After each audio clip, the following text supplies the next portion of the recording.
बिस्मिल्लाहिर्रहमानिर्रहीम। बच्चों कैसे हैं आप लोग? सब ठीक ठाक हैं। सेकेंड ईयर पाक स्टडीज़ का आपका पेपर है और उसके लिए इम्पॉर्टेंट गेस्ट मैं आपको बताने जा रहा हूँ। अच्छा, मैं एक बात बताता चलूँ कि मैंने इसके अंदर जो है वो जो गेस्ट को कंपाइल किया उसके अंदर शॉर्ट क्वेश्चंस 4 to 5 हैं और उसके बाद साथ जो लॉन्ग क्वेश्चन है वो भी कम से कम किए। तो अगर आपके पास कोई और ज़ाहिर सी बात अगर तैयारी नहीं की तो फिर मैं आपको यही रेकमेंड करूँगा कि इन क्वेश्चंस को अच्छे तरीके से देख लीजिएगा, आपका इंशाल्लाह पेपर इसमें से आ जाएगा। तो चलें विदाउट टाइम वेस्ट किए शुरू करते हैं इसके बारे में। सबसे पहला हमारा चैप्टर है इस्लाम और पाकिस्तान। उसके लिए बकाए बाहमी first question, second, third, fourth, ये 4 सवाल आपने अच्छे तरीके से कवर कर लेने हैं। जब तफसीली सवाल की बात करते हैं तो उसमें टोटल 4 हैं। बुनियादी उसूलों का पता होना चाहिए आपको, ठीक है। फलाही रियासत के बुनियादी उसूल क्या होते हैं उसके ऊपर तज्ज़िया आपने करना है। लियाकत अली खान ने जो पेश किया था मुसव्वदा करारदाद मकासद का, उसके बारे में आपको पता होना चाहिए।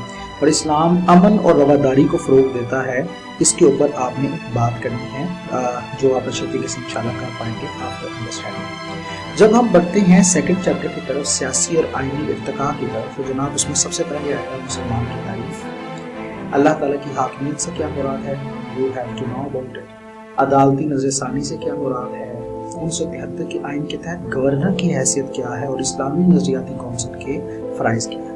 इसके बाद जब हम लॉन्ग क्वेश्चंस की तरफ आते हैं तो must know about machine Pakistan की अलहदगी के असबाब क्या निकले थे और उसके असरात क्या हुए वो बताएं।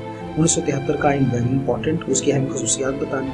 इस्लामी दिफात, ये तो इन सबसे बहुत ज़्यादा इंपॉर्टेंट है। और 1973 के आइन के तहत वफाकी हुकूमत का ढांचा कैसा होना चाहिए उसके ऊपर हमने तफसीली बात करनी। बढ़ते हैं हम चैप्टर नंबर 3 की तरफ, इंतजामी निज़ाम। तो उसके ऊपर आपको पता होना चाहिए कि कौन सा आर्टिकल जो है जिसके तहत सूबाई हुकूमतें इंतजामी इख्तियारात इस्तेमाल कर सकती हैं, ये आपको पता होना चाहिए। मकामी हुकूमतें कब कायम की गई, चीफ ऑफिसर के क्या फ़राइज़ होते हैं, क्या फ़राइज़ अंजाम देता है, सुप्रीम, फिर उसके बाद एपलेट कोर्ट कहाँ कायम की गई। और फिर जब लॉन्ग क्वेश्चंस में आते हैं तो आपको पता होना चाहिए अबाउट वफाकी और सूबाई हुकूमतों के ताल्लुक की नौयत का तज़िया। पाकिस्तान में मेट्रोपॉलिटन कॉर्पोरेशन के फ़राइज़ आपको पता होने चाहिए।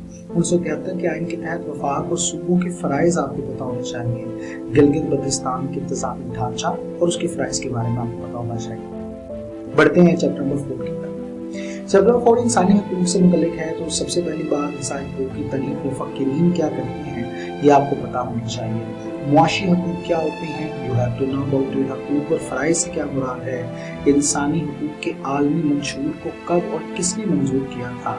और 5वां, खुतबा हज्जतुल विदा का खुलासा क्या है। जब लॉन्ग क्वेश्चंस की तरफ आते हैं तो उसके अंदर भी हमारे पास क्वेश्चंस कुछ नहीं रहे, 3 क्वेश्चंस हैं टोटल। इस्लाम में शहरी हुकूमतों से हकूक़ हैं, पता होनी चाहिए आपको। पाकिस्तान के आइन के तहत दिए गए हकूक़ और क़ौम मुत्तहिदा के इंसानी जो हाल है, अहवाल है, उसका मुआवज़ा कीजिए। हकूक़ का मुआवज़ा कीजिए, हकूक़ का मुआवज़ा कीजिए। इस इंसानी हकूक़ का पहला चार्टर कौन सा है, इसकी तफसील के बारे में पता होना चाहिए आपको। फिर चैप्टर नंबर 5 की तरफ जब हम बढ़ते हैं तो आपको तालीम के कोई से 5 मकासद के बारे में पता होना चाहिए। पेशा बनाना और आम तालीम में क्या फ़र्क है पता होना चाहिए। ख़ुसूसी अफराद की तालीम क्या होती है, इंफॉर्मेशन टेक्नोलॉजी से क्या मुराद है, फासलाती निज़ाम में तालीम का तारुफ आपने पेश करना है। जब लॉन्ग क्वेश्चंस की बात करते हैं तो यू हैव टू नो पेशा बनाना तालीम के 4 शोबों की तफसीलात लिखिए। तालीमी मसाइल और उनके हल के लिए कम अज़ कम 8 तजावीज़ दीजिए, तफसीली नोट लिखना है इसके ऊपर। तो पाकिस्तान में फासलाती निज़ाम तालीम के ऊपर बात आपने करनी है, जिसमें मदरसा निज़ाम तालीम है, ख़ुसूसी अफराद की तालीम है। और लास्ट चैप्टर पर जब हम आते हैं, हमारा लास्ट चैप्टर खेल और सैर व सियाहत से मुतल्लिक़ है। तो आपको पता होना चाहिए कि पाकिस्तान में कुश्ती के 4 मायानाज़ खिलाड़ियों के नाम आपने बताना है। टूरिज्म कॉर्पोरेशन का क़याम का बुनियादी मकसद आपने बताना है। सयाहत को दरपेश मसाइल और उनका हल क्या होना चाहिए।